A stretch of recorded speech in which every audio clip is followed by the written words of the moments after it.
Bismillahirrahmanirrahim.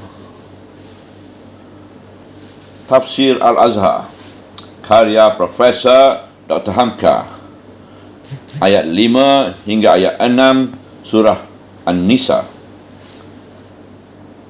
Bismillahirrahmanirrahim. وَلَا تُؤْتُوا السُّفَهَاءَ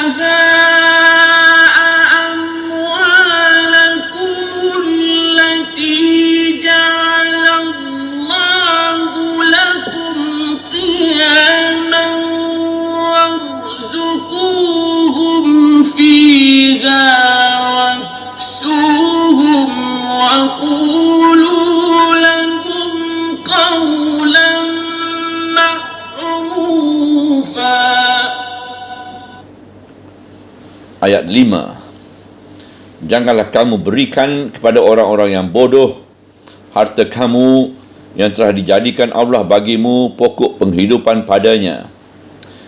Berilah mereka makan padanya dan berilah mereka pakaian, serta katakanlah kepada mereka kata-kata yang baik-baik.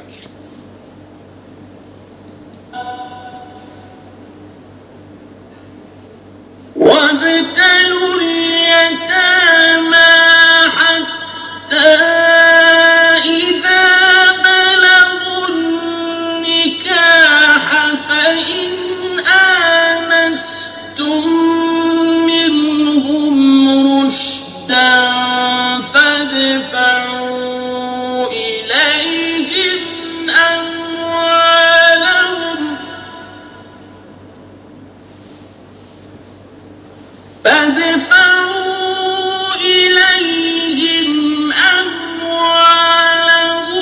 وَلَا تَأْكُلُوهَا إِسْرَافًا وَبِدَارًا أَنْ يَكْبَرُوا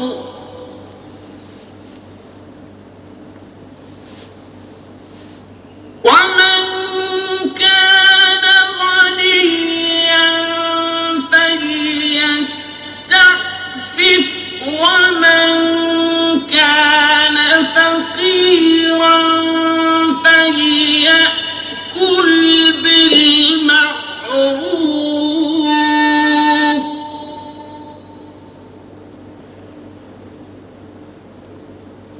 فَإِذَا دَفَعْتُمْ إِلَيْهِمْ أَمْوَالَهُمْ فَأَشْهِدُوا عَلَيْهِمْ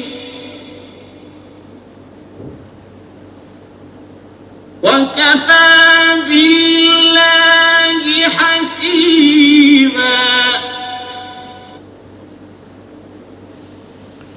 Ayat 6. Hendaklah kamu selidiki anak-anak yatim itu hingga sampai waktunya untuk menikah.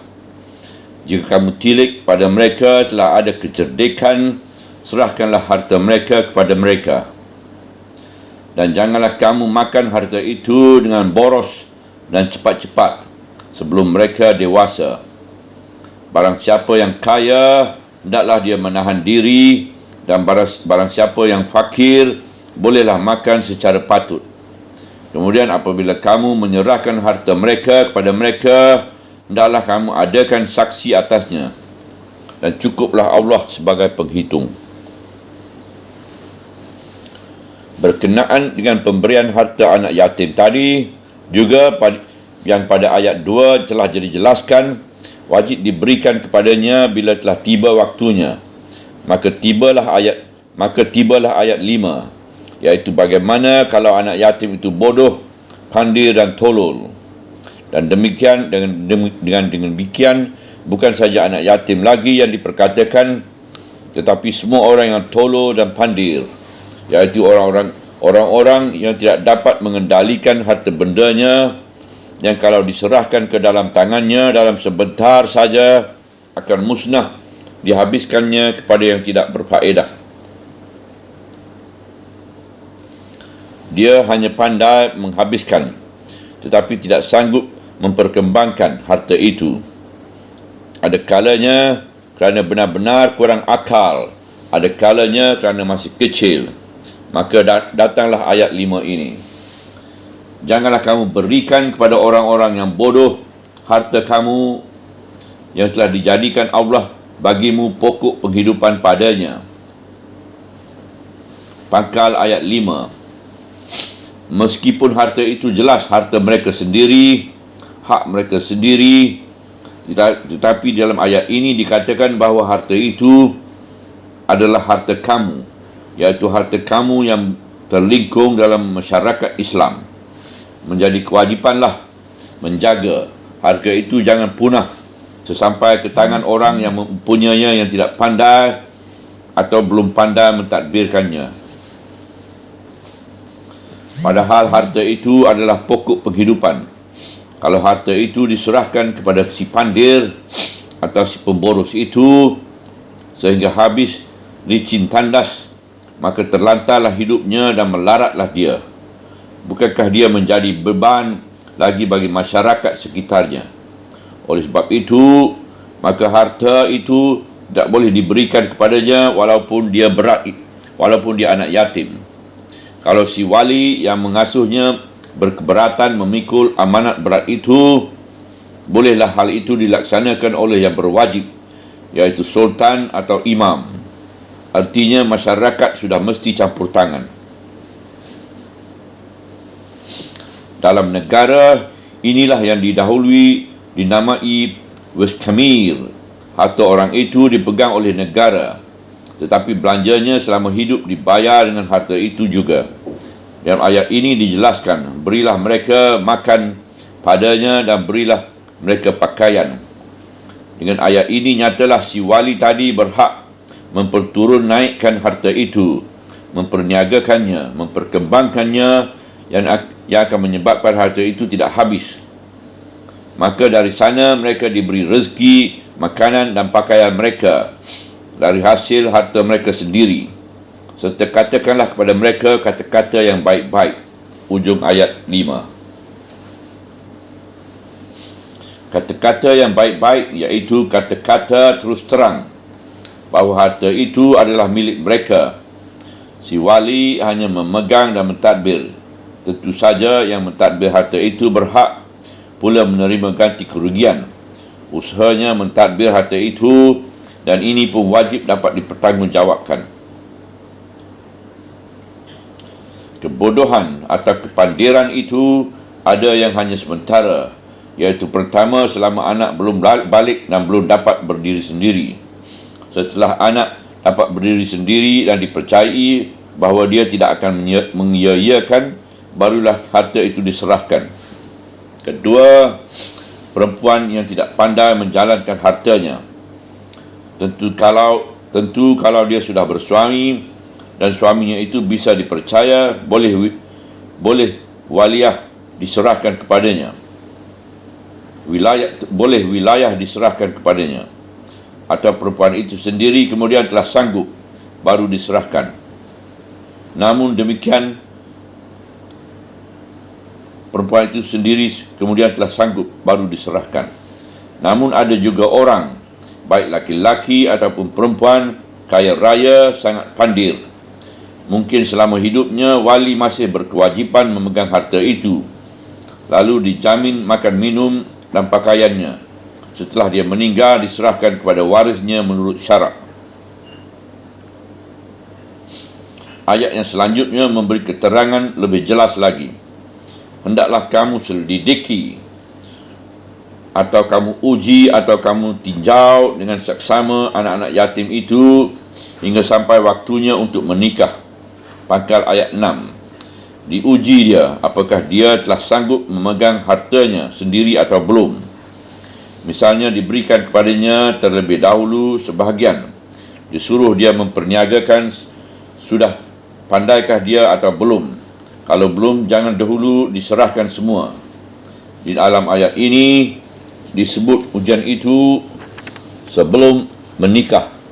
Kerana setelah dia menikah, berarti dia telah berdiri sendiri, mengatur pula isteri dan rumah tangganya. Jika kamu tilik pada mereka, telah ada kecerdikan, serahkanlah harta mereka kepada mereka. Artinya, lepaslah kamu dari tanggungjawab sebab harta itu memang harta mereka sendiri. Dengan ayat ini teranglah bahawa menjadi perintah wajib dari Tuhan terhadap si wali itu menyerahkan harta itu seluruhnya setelah jelas bahawa dia telah pandai atau telah sanggup mengatur sendiri hartanya. Kalau mereka 2-3 orang laki-laki dan perempuan, nescaya ada yang tertua antara mereka yang dapat mengatur adik-adiknya serta saudara-saudara perempuannya. Kalau dia telah sanggup mengatur sendiri adik-adiknya itu, lebih baik diserahkan kepadanya semua, sebab dialah yang paling akrab kepada adik-adiknya itu. Tetapi kalau dia baru dapat mengatur hartanya sendiri, maka masihlah kewajipan bagi si wali mengurus harta adik-adiknya yang belum dewasa itu. Dalam hal ini yang kita lihat bukanlah bergantung kepada umur, tetapi bergantung kepada kecerdikan atau kedewasaan fikiran. Dan ada juga anak usianya belum dewasa tetapi dia telah cerdik. Dan ada pula usianya telah agak lanjut tetapi masih belum matang. Teranglah pula dalam ayat ini bahawa kalau syarat kecerdikan itu telah tampak padahal si wali masih bertahan tidak mahu menyerahkannya, berdosalah dia di sisi Allah. Dan janganlah kamu makan harta itu dengan boros dan cepat-cepat sebelum mereka dewasa, sehingga setelah datang waktunya dia berhak menerima hartanya kembali. Didapatinya hartanya telah musnah secara tidak patut. Bertasarruf terhadap harta anak yatim dengan cara seperti ini termasuklah ke dalam golongan orang yang menyalakan api dalam perut. Harta anak yatim yang dimakan dengan cara tidak halal ini besar sekali kemungkinan akan membakar habis harta si wali itu sendiri. Sebab selama dia berlaku tidak jujur itu, harta benda kepunyaaannya sendiri akan hilang berkat-berkatnya. Barang siapa yang kaya, hendaklah dia menahan diri. Kata ayat ini adalah sebagai pembangkit dasar budi baik dalam jiwa wali yang kaya, tanpa menyinggung sedikit pun harta anak yatim itu untuk kepentingan sendiri, tetapi dipeliharanya dan dijalankannya juga sebagaimana patutnya. Sebab dia sendiri pun orang yang mampu, maka bertambah besar dan mulialah dia dalam pandangan anak yatim itu setelah dia dewasa kelak. Dan merasalah anak itu bahawa dia terhutang budi. Dan barang siapa yang fakir, bolehlah makan secara patut. Dia seorang yang miskin, padahal dengan tiba-tiba memikul beban mengasuh dan memegang amanat anak yatim kaya. Dia wajib memegang beban pengasuh dan memegang amanat anak yatim kaya ini. Dia wajib memegang amanah itu kerana dia tidak boleh menyinggung secara patut. Tentu teraniayalah dia. Mungkin dengan menjalankan harta anak yatim itu, dia pun tertolong. Misalnya anak yatim itu mempunyai harta setumpuk sawah. Si wali yang fakir boleh mengerjakan sendiri sawah itu dengan bagi dua hasil. Demikian juga contoh yang lain-lain. Di sini disebut lagi bil ma'rufi, iaitu menurut cara yang patut dalam pandangan umum. Kerana keredaan Allah itu sesuai pula dengan keredaan keperimanusiaan yang umum. Meskipun berapa patutnya wali yang tidak mampu itu bolehlah memakan harta anak yatim itu, baik juga kita telik betapa pendapat ulama tentang hal ini, agar kita ketahui kesatuan pendapat mereka dalam suatu hal, iaitu bahawa memakan harta anak yatim adalah suatu perbuatan yang meminta pertanggungjawaban budi yang amat besar, walaupun jumlahnya kecil.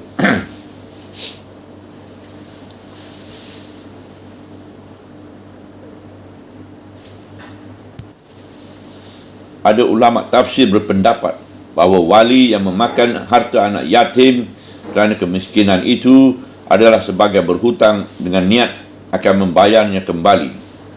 Yang berpendapat begini antaranya ialah Saidina Umar bin Khattab sendiri dan Ibnu Abbas. Ibnu Jarir menyalinkan dasar pendapat Ibnu Abbas itu demikian. Kalau si pengasuh itu kaya, tidaklah halal dia memakan harta anak yatim. Tapi kalau si pengasuh itu orang miskin, bolehlah dia pakai harta itu dengan niat apabila dia telah mampu akan dibayarnya. Itulah yang disebutkan di dalam ayat memakan dengan patut. Ditambah lagi oleh Sa'id bin Jubair, iaitu murid Ibnu Abbas, kalau si pengawas itu telah dekat akan mati, hendaklah dia minta rida kepada pengawasnya yang menggantikannya itu.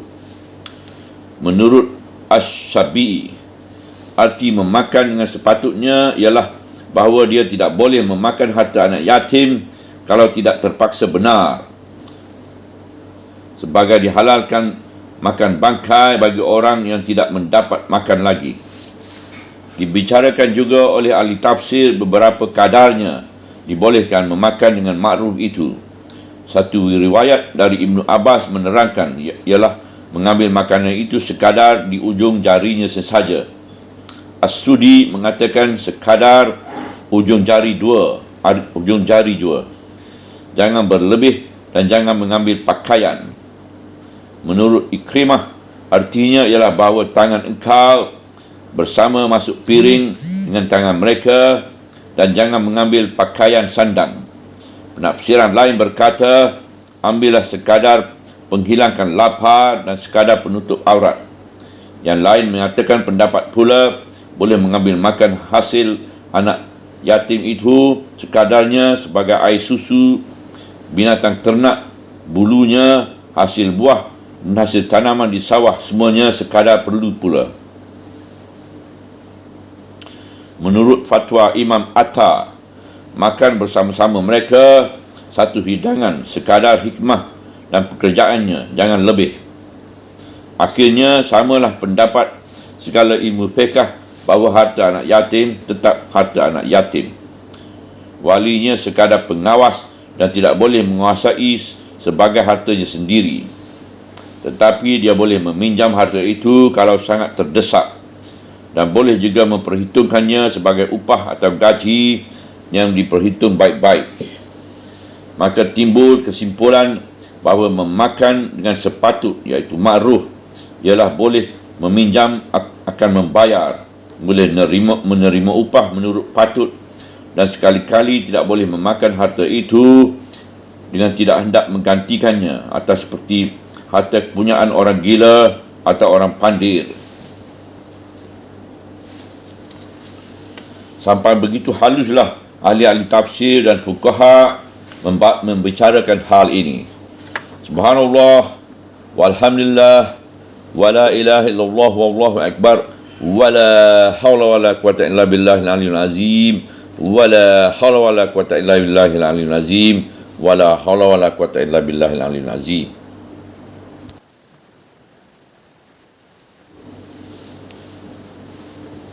Penyerahan di hadapan saksi. Kemudian apabila kamu menyerahkan harta mereka kepada mereka, hendaklah kamu adakan saksi atasnya. Di sini jelaslah sudah bahawa kalau sudah datang waktu menyerahkan harta anak yatim itu ke tangannya, sebab dia sudah bisa menguruskan sendiri, hendaklah di hadapan saksi. Sebab dengan adanya saksi itu, si pengawas dapat mempertanggungjawabkan bagaimana dia menjaga harta itu. Jika dia miskin, sebagaimana disebut di pangkal ayat, sehingga ada harta itu yang termakan dengan makruh, hendaklah diketahui, patut dibayar, patut minta rida, diharapkan ridanya. Berkata Ibnu Abbas, apabila usianya sudah balik, serahkanlah hartanya di hadapan saksi, kerana begitu perintah Tuhan. Ada juga pembicaraan ulama tentang hukumnya memakai saksi ketika penyerahan itu. Mazhab Syafi'i dan Maliki menyatakan bahawa menyerahkan di hadapan saksi itu adalah wajib. Ada juga ulama antaranya dalam mazhab Hanafi mengatakan ia hanya perintah sunat saja.